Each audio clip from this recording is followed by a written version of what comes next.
কি গো ভাই, কোথায় যাইতেছ? সকাল সকাল আমি একটা চিন্তা করেছিলাম। চিন্তাটা হলো আমরা দুই ভাই মিলে দুইটা গরু কিনি। এটা কি করে সম্ভব? তোর যে বউ আছে সে তো আমাকে দেখতেই পারে না। এখন যদি তোর সাথে মিলেমিশে গরু কিনি তাহলে আরও দেখতে পারবে না। কোনো সমস্যা নেই ভাই, আমি বাড়িতে গিয়ে বউর সাথে কথা বলবো, বলে তোকে জানাবো।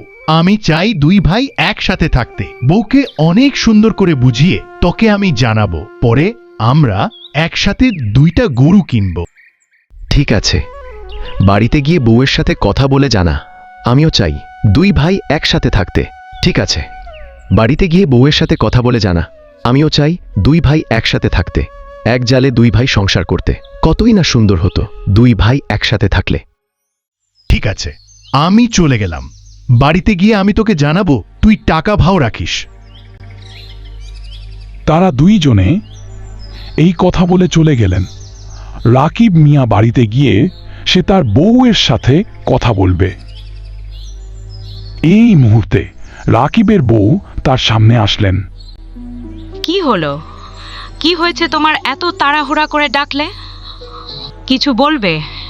হ্যাঁ, তোমার সাথে আমার অনেক জরুরি কথা আছে, আর আমি অনেক কিছু বলতে চাই। তুমি কোনো কিছু বলতে পারবে না? ঠিক আছে, তুমি যাই বলবে সবকিছু শুনবো। আমি তোমাকে কোনো কিছু বলবো না। আগে তুমি বলো, কি এমন কথা তুমি আমাকে বলতে চাও? আমি কোনো কিছু তোমাকে বলবো না।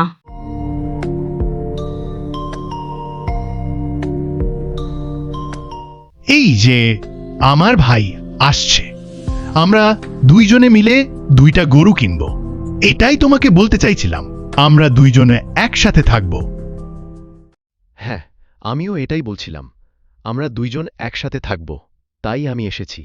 এখন তোমরা পরামর্শ করো, পরে আমাকে জানাও।